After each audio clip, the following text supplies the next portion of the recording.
Hi, everyone, and welcome. I am joined today by Jonathan Haslam, professor of history and also out with a recent book, Hubris, which we're discussing today. The title is Hubris, The American Origins of Russia's War Against Ukraine.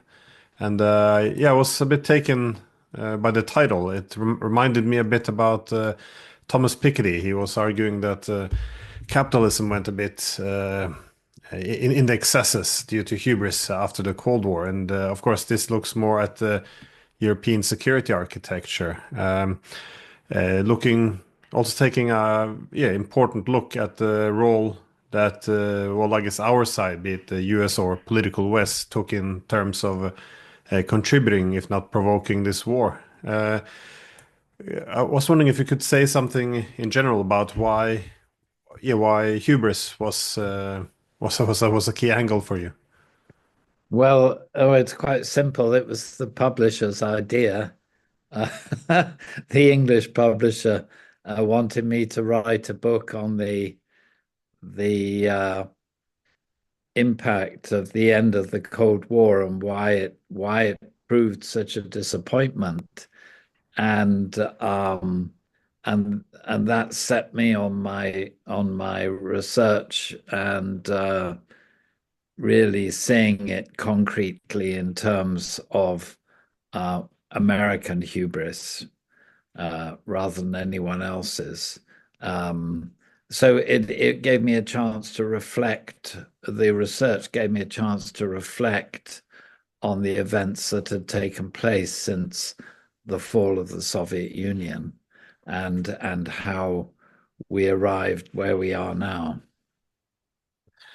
It did remind me a bit about this interview given by George Kennan in 1998 with the New York Times, in which he argued that yeah, there was a lot of arrogance towards and also misconceptions. So again, the whole after hubris come nemesis. This is more or Yes. less what he predicted.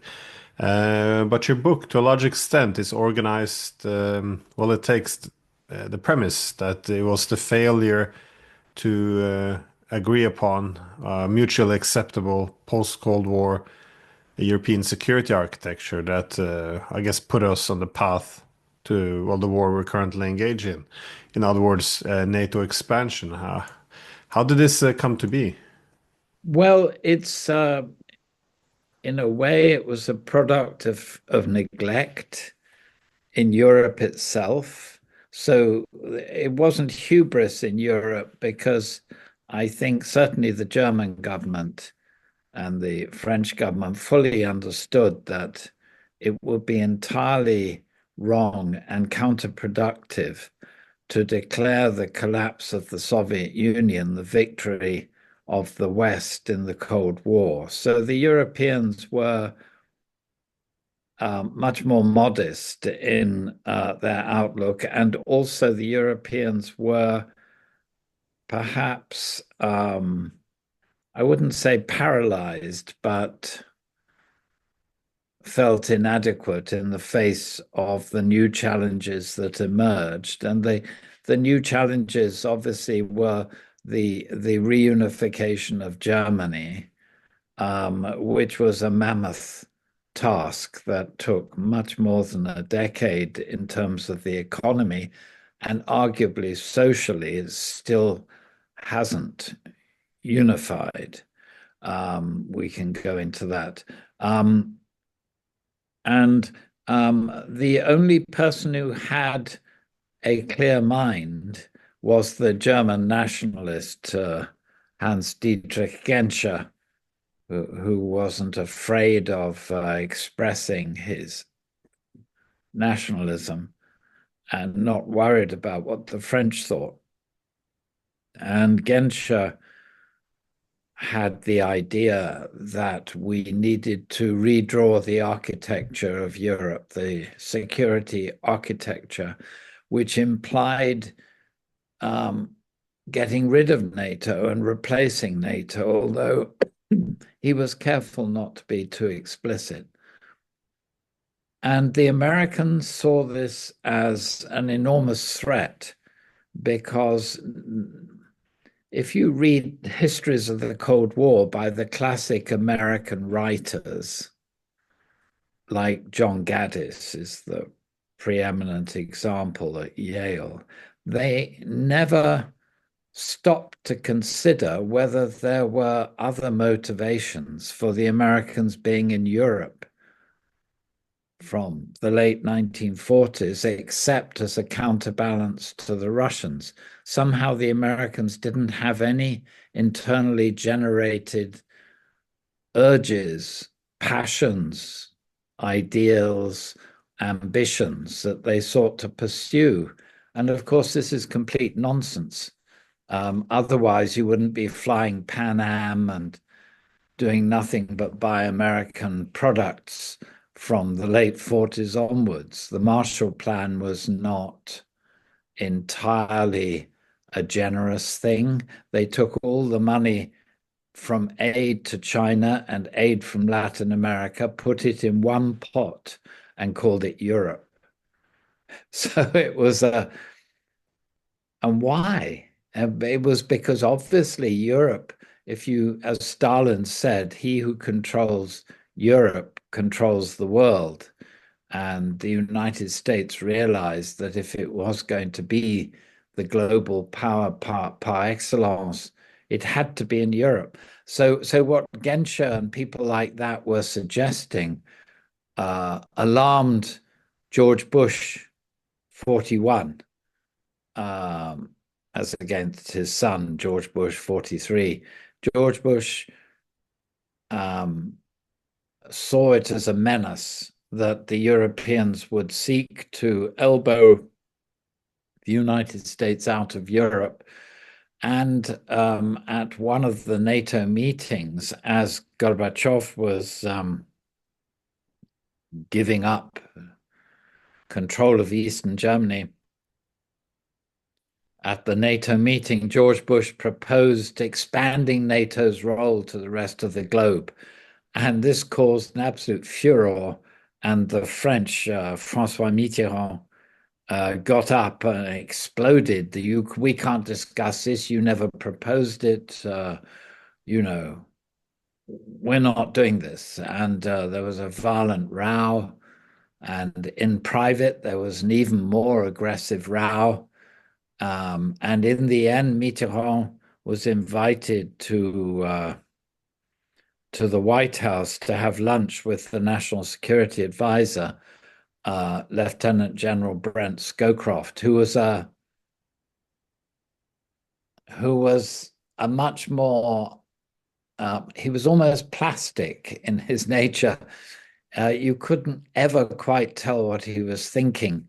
And in other words, he could be diplomatic in a way George Bush Sr. was incapable of being diplomatic. And he said, it's very, America has to have a role. We can't be cut out. So it's clear. And then when we get into the Clinton administration, which followed on Bush, Clinton himself had no interest in foreign policy at all. He'd been a student at Oxford, and I think he'd had enough of foreigners, or being a foreigner in a foreign country.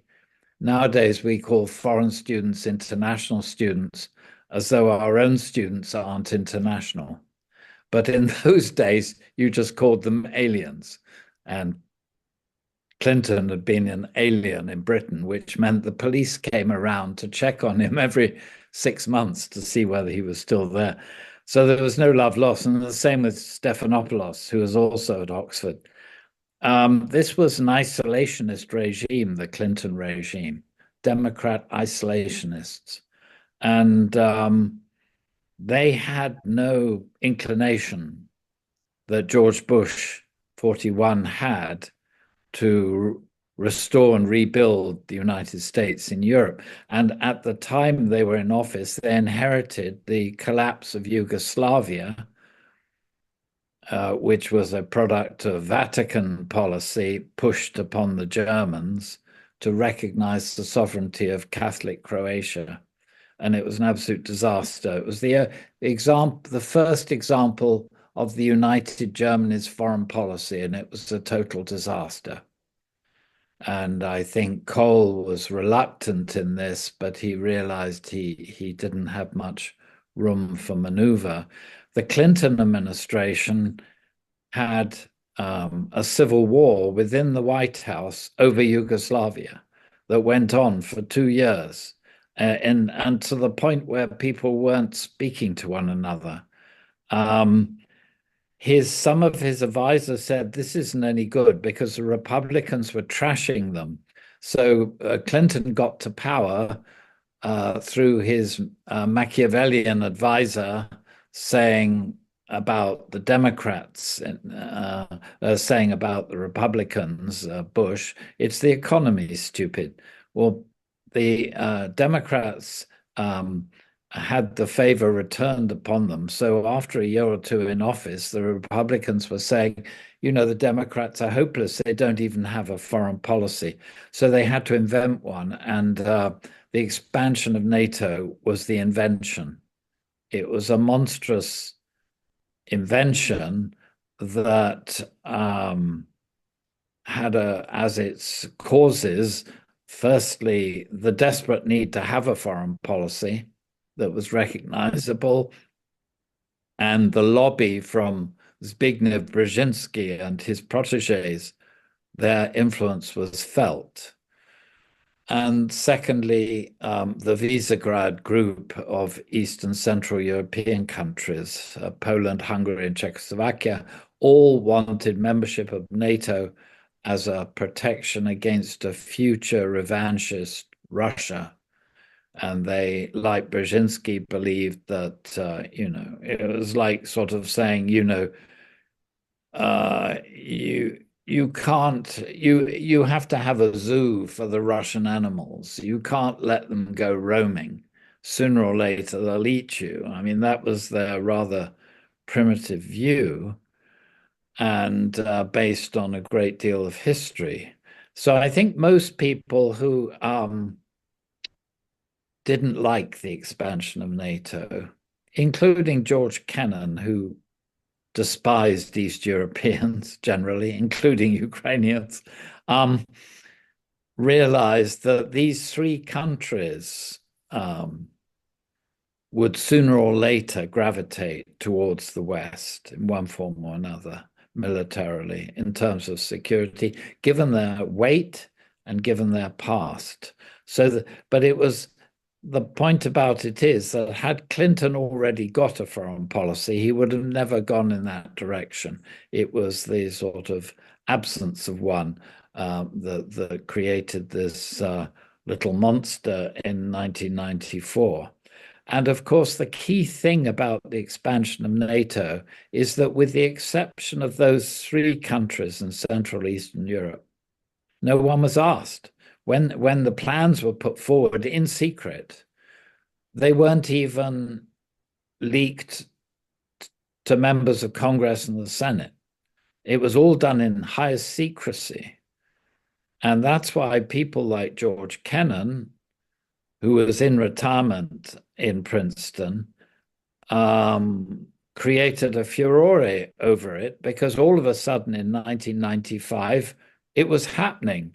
And who authorized all this? It was simply Clinton wanting a second term. And Kennan, the lineup of opposition to it was almost total in terms of Russianists in America. There was only one who was on the National Security Council who pushed it. And then you had figures like Paul Nitze, who was no softy, Sam Nunn, former chairman of the Armed Services Committee. All these people opposed it. Why? They said, Russia may be on its face at the moment, but in the future it won't. And if you build NATO out to Russia, you're sticking the tiger. You are causing trouble for the future. Then you can go back and read those warnings in the light of the war in Ukraine. So if Kennan were here, he would have said, I told you so.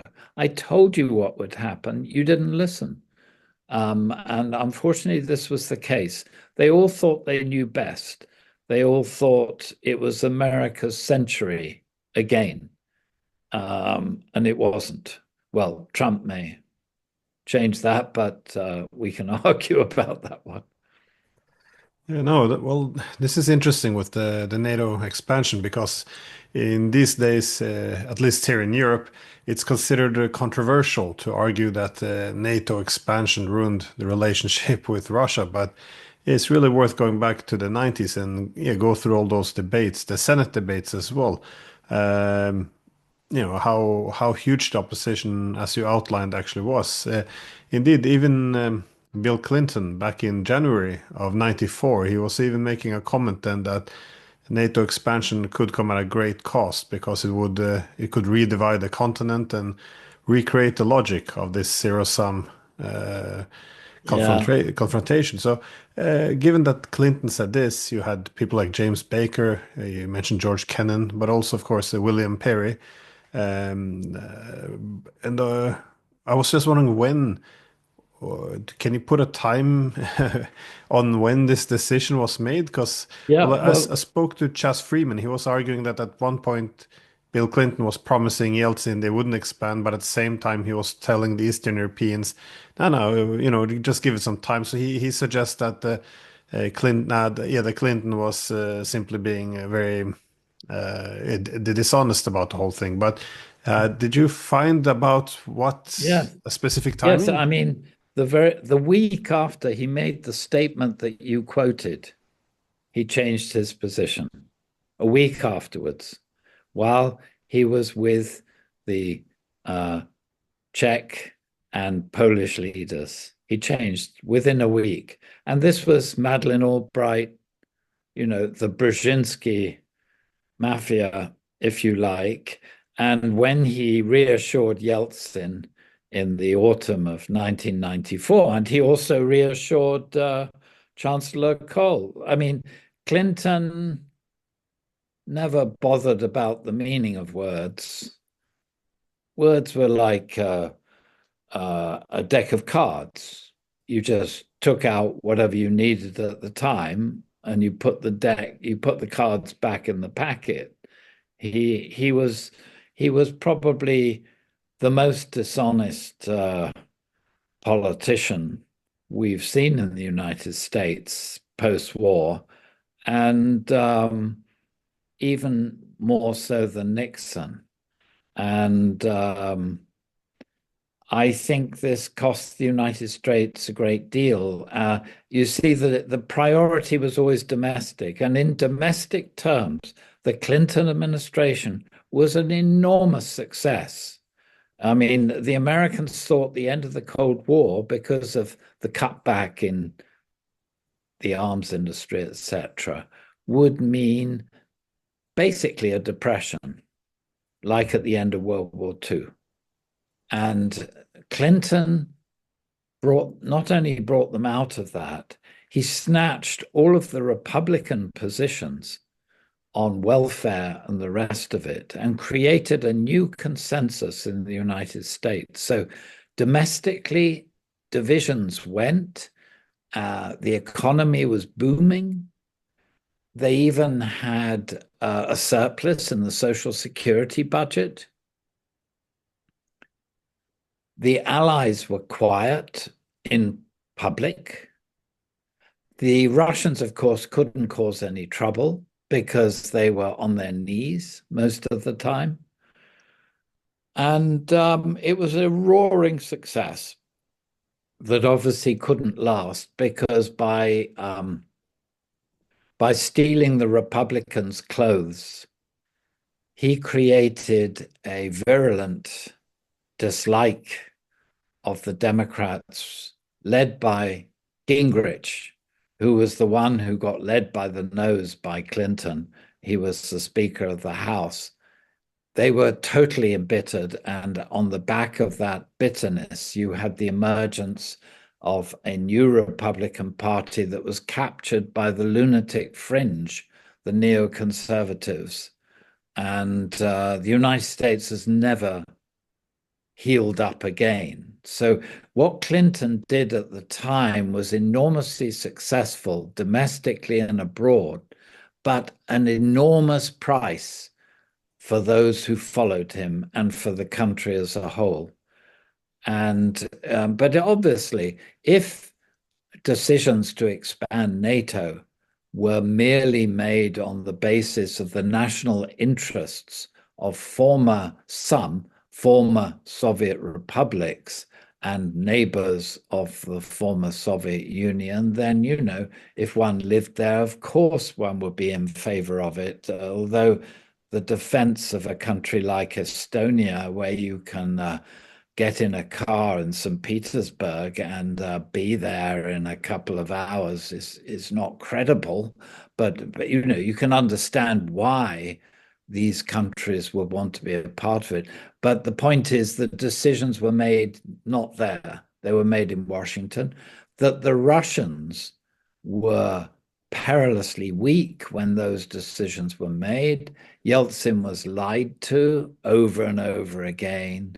So were the Europeans, because the European leaders were constantly telling the Americans, you can't do this. If you do this, there'll be trouble. So what was taking place in the marketplace in America with all these people shouting opposition about the expansion of NATO was going on in private whenever Strobe Talbot arrived in one of the European capitals as Clinton's emissary.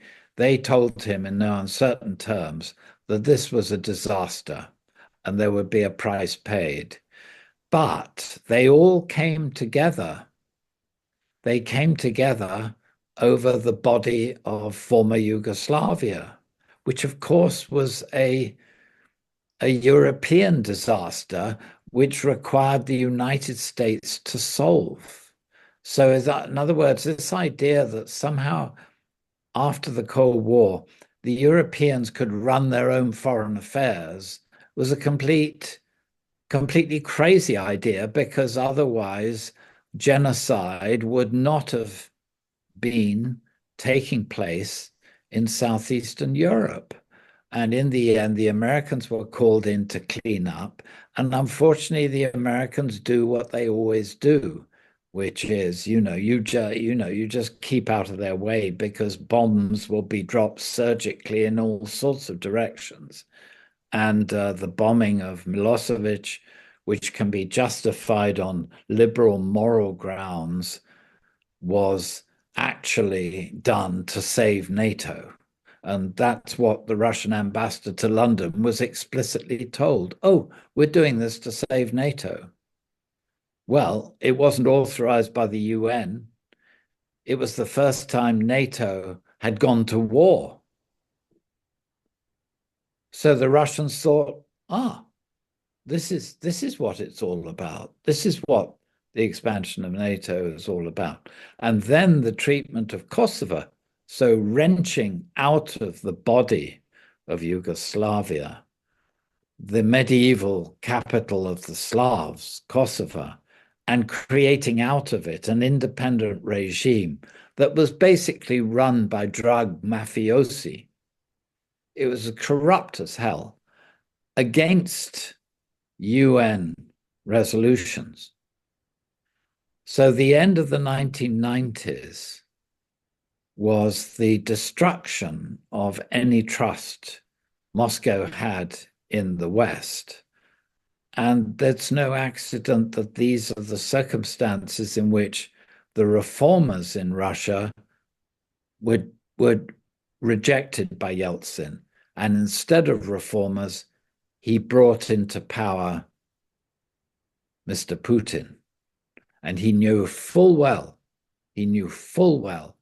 what the Putin people would do in Russia.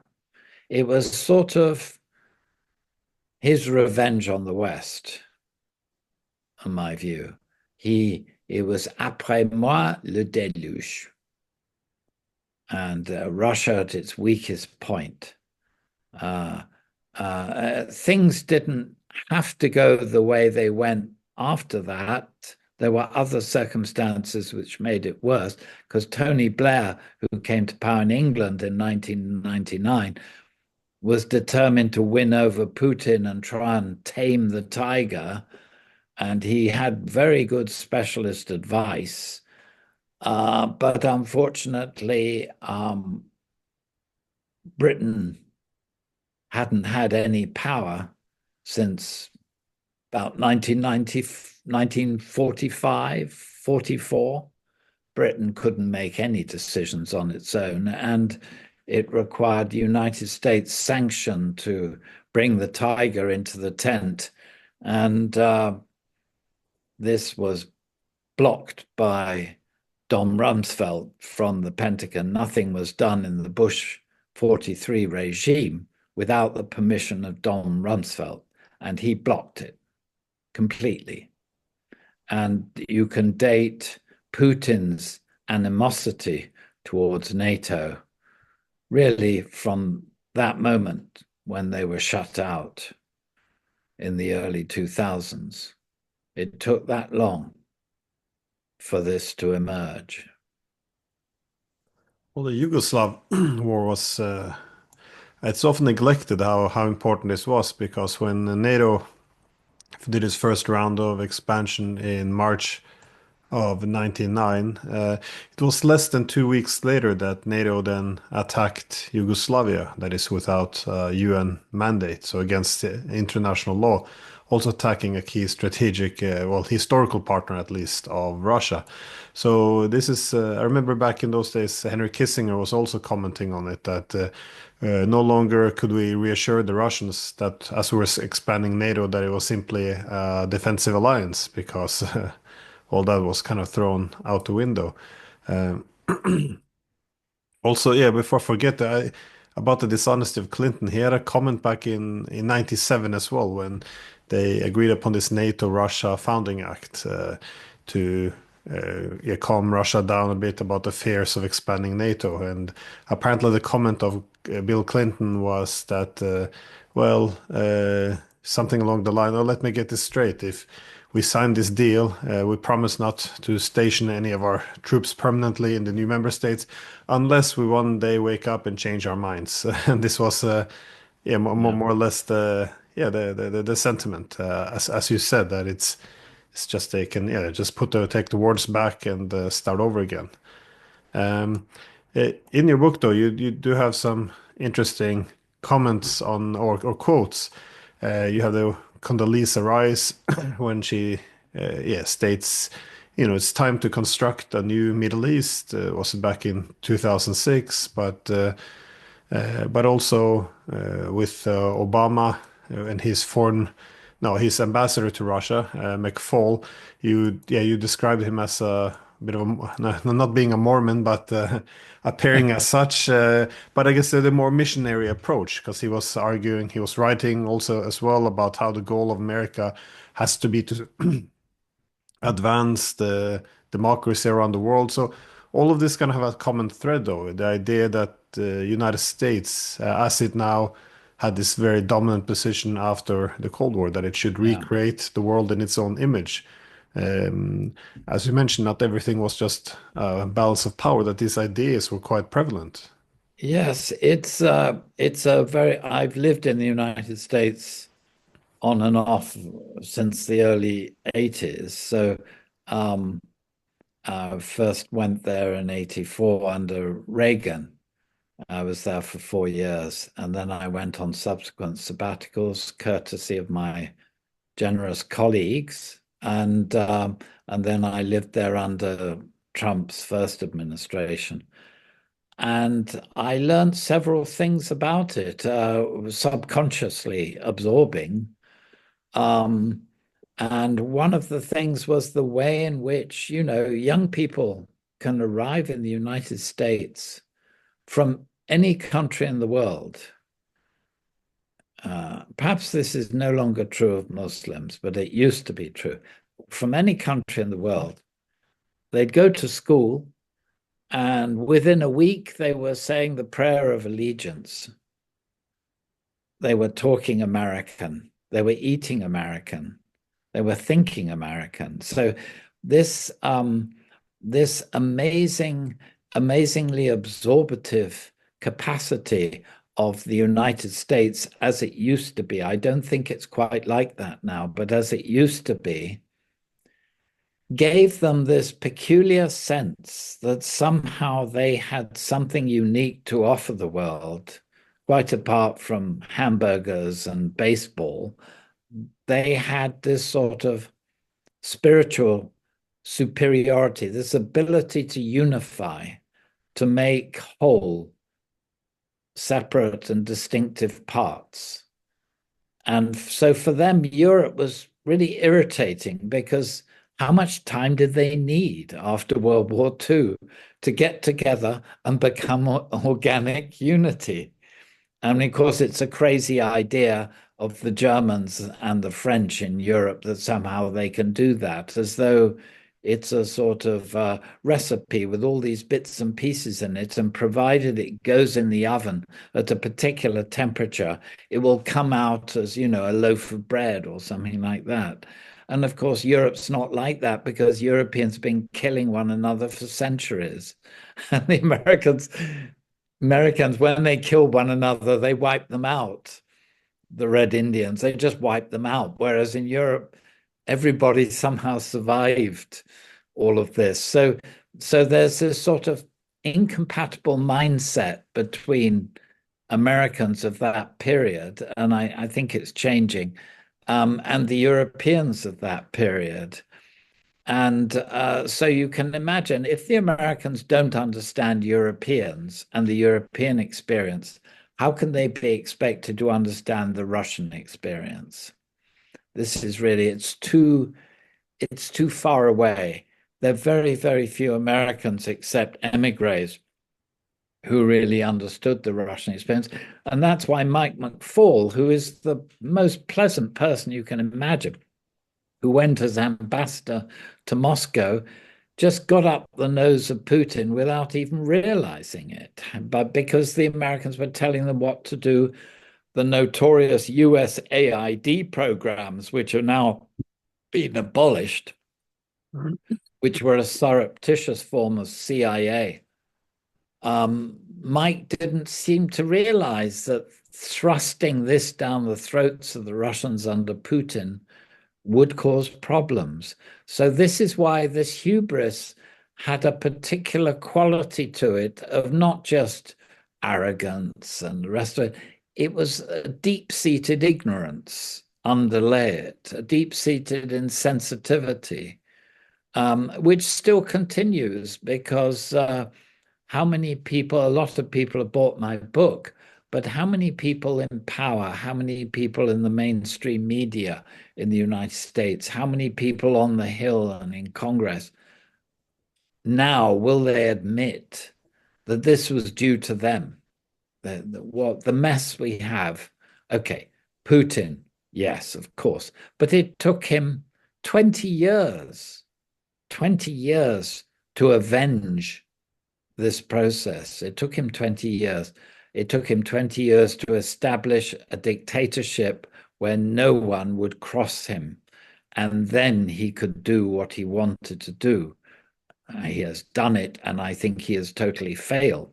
But it took a long time for this to happen. And the trouble was, the longer everybody waited, the more they believed it would never happen. So that on the day that the Russians invaded Ukraine, Zelensky went skiing. They just didn't think he would do it. Well, in this run up to the invasion, though, because you do go back to 2014, looking at the coup as well, because I think everyone recognized that of all the expansion, to Ukraine would be, I guess, the craziest one. That is the former British ambassador to Moscow, Roderick Lyne, I think. Yeah, No, he Roderick made. Braithwaite. Yeah, sorry. Braithwaite? Yeah.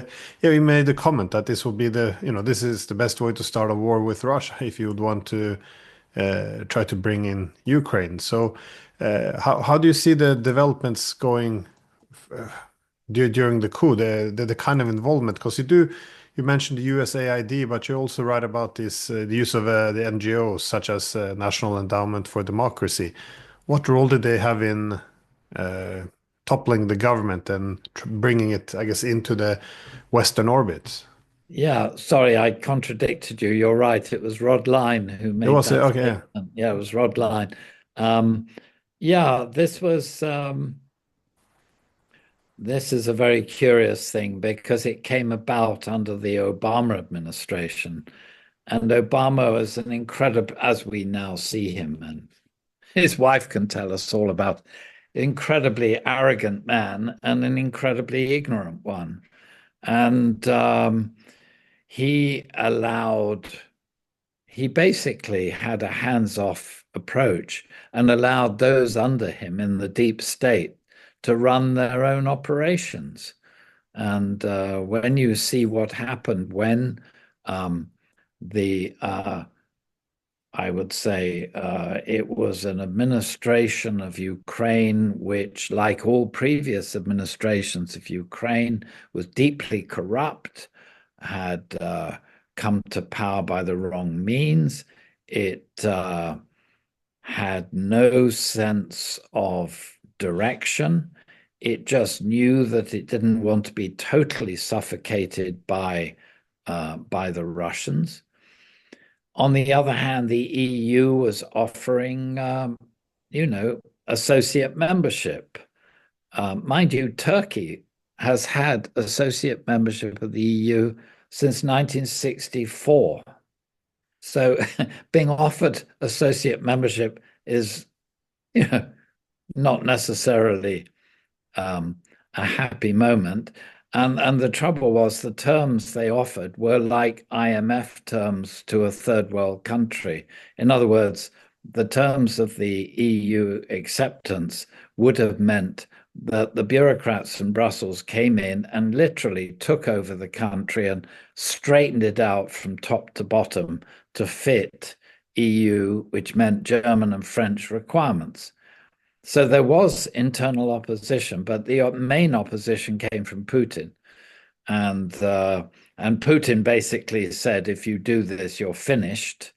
And they took him at his word. This was in September 2013, and destroyed the delusion that was strongly held by Mr. Sikorsky that somehow they could engineer a backdoor takeover of Ukraine for the West by getting it into the EU. This was an absolute disaster. So when Ukraine says no to the EU, then all of a sudden from September, from that month, strange things start happening. 3 new television stations appear from nowhere. A warning comes from Washington. And it just gets worse. And the toppling of the regime was a covered operation from the agency, involving George Soros's foundation, involving USAID, which was already a part of the deep state anyway. It was, I think Obama must have been somewhat puzzled and surprised by this, but he didn't like foreign policy anyway, and he carried on. But then once it happened, of course, Putin, who'd obviously got plans. I mean, the takeover of Crimea and the Black Sea, it was done incredibly speedily, incredibly effectively by highly trained forces in just the right amount. So this must have been on the books for over a decade as a reserve option, a bargaining chip. And they went in and took it over, the little green men, as they were called. And Obama was confronted by some people in the administration saying, we've got to act, we've got to act. And he basically said, no, no, no, no, we're not going to. Only one junior figure in the Pentagon actually stuck her neck out to say we've got to arm the Ukrainians. It just didn't happen, and the Ukraine basically lost Crimea forever. I don't believe Ukraine will ever get Crimea back. But worse than that is that Putin got the idea, well, nobody stopped us. Why don't we carry on and start to take over the eastern territories of Ukraine, where the majority of people were Russian speakers, but they didn't regard themselves necessarily as Russian. Just as, if you are a Scotsman speaks English, but he regards himself as a Scotsman and not an Englishman. There's a really important difference. But of course, Putin's people are smothered over the difference. And the idiots in Kiev who tended to look down upon those regions of Russia, they were rust bucket industries that had been part of the Soviet military-industrial complex that had basically collapsed since the end of the Soviet regime. They looked down on these people and then started refusing them language rights and basically dispossessing them of normal civil rights. This was a real problem. And it will re-emerge if we try to pull the pieces back together again in Ukraine. That period will not be forgotten.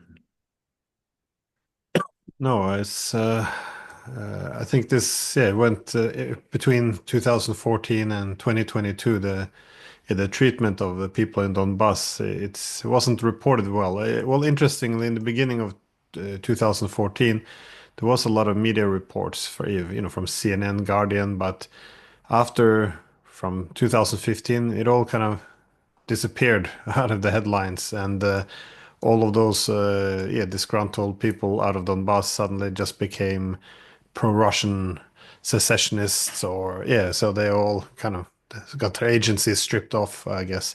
My last question is just how do you interpret the importance of Ukraine to Russia? Because again, this wasn't a big secret, as you outlined as well, that for of all countries to try to bring into the Western orbit, Ukraine was always the most sensitive one. You also write that Putin saw the efforts of the West to take Ukraine into its orbit as being, Ukraine would effectively be an instrument to destabilize Russia itself. What makes Ukraine so special to Russia? Why is this really, as Yeah, former CIA director William Burns, he called it the reddest of all red lines would be Ukraine. This is a step yes. we should not cross. Yeah, Burns understood this totally. Um, this was because of the Soviet Union. Okay.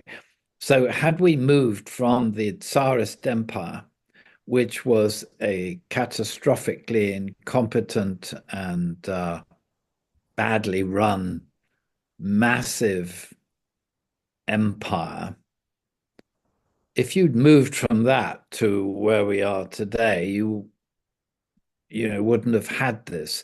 But the point is, in the Soviet Union, you had a sort of, however fake, you had this transnational consciousness that somehow this was the Soviet Union, even though it was blatantly obvious that, 9 out of 10 members of Politburo were Russian. And when they weren't, they had to sound like Russians and at least look like Russians, even if they were Jewish, like Andropov, or Ukrainian, like Khrushchev, or Georgian, like Beria and Stalin. There was this sense that, rather like Americans see America as a whole, and for all the differences, linguistic and the rest of it. So for them, seizing Ukraine, I'm talking psychologically, was like ripping an arm off or ripping a leg off. this is quite apart from geostrategy, geopolitics. If you bring that in, which is important because all of NATO war planning from the late, no, from certainly from the Vietnam War, from the mid 60s, the war planning for a limited war, not total thermonuclear war, involved the use of the American fleet in the Mediterranean and the A4s and A6s on the decks of those aircraft carriers would swoop in through the Black Sea, come in low over Ukraine and up the Volga basin to hit the main targets in Russia. So, in other words, Ukraine was a sort of soft underbelly of the Soviet Union strategically. And so, inevitably, people of Putin's generation, certainly from KGB, would have seen the maps. They saw the war plans. They knew exactly what Western strategy was. And you give Ukraine to NATO, then NATO is in the Black Sea, and NATO is the southern border of Belarus, which the Russians pretend is independent. And it backs into the Volga. I mean, this gives Russia a strategic dilemma that Peter the Great faced and Catherine the Great got rid of by conquering that whole area from the Ottoman Empire. So we can talk psycho-historical and cultural attitudes to Ukraine, but also geostrategic. And on both counts, the Americans have no excuse for not understanding this because, after all, Kennedy spent 2 years trying to assassinate Fidel Castro because Cuba was, 20 miles off Miami. And, remember how the Americans got hysterical if any British servicemen or settlers wandered across the border into the United States, into Oregon. They were always obsessed that the British were going to acquire Oregon from the United States, just as they had stolen Texas from the Mexicans. So you've got this sort of, how is it that Americans don't understand that if your country is dismembered, you're going to be at a strategic disadvantage? So in a way, this curious inability of the United States to imagine what it must have been to be on the other side. Now, Burns always understood that because he's America's best Russianist. And unfortunately, he's no longer in charge of the agency. But he really understood all this. But so few others did. I mean, Mike McFaul, who is a perfectly splendid person, made an absurd statement on Twitter, I think it was, when he said, I mean, the United States finds it difficult to understand how other countries could invade and take over other lands and colonize them. And I'm thinking, you live in California. You did it twice. You did it twice. You did it to the Spanish Americans and you did it to the Indians. Don't you know where you live? Whether Palo Alto is not an English word. It's extraordinary. But this sort of absence of mind is so striking in the swamp in Washington. And it's a problem, unfortunately, today with the Trump administration. Even Americans find it baffling how utterly insensitive the United States can be to the rest of the world. So I'm afraid hubris that led us to this original problem is still there in some form. And Europeans have to learn that their job is not to sit around waiting for the consequences, but the Europeans from 1992 should have been actively proactive in the United States, trying to alter opinion of the United States towards Europe. I mean, when did the EU ever make that a priority? But I think now they probably realize they should have done. Well, yeah, for a few years they did speak of about from 2018 to 22. They spoke a lot about the need for strategic autonomy, European sovereignty, all these code words for having greater, yeah, independence and yeah, but they never went anywhere. On this topic though of yeah, the United States not realizing its own history. There's a great recording of George Bush when he's condemning the invasion of Ukraine. He's saying, "Oh, you know, this is not how civilized nations behave. You know, they can't just go and invade Iraq." And then he's and then he corrects Yes. himself. Oh no, no, no. Sorry, Ukraine's. Yes. It is quite Yeah, remarkable. it's very Freudian. It's very Yeah, Freudian. very much so.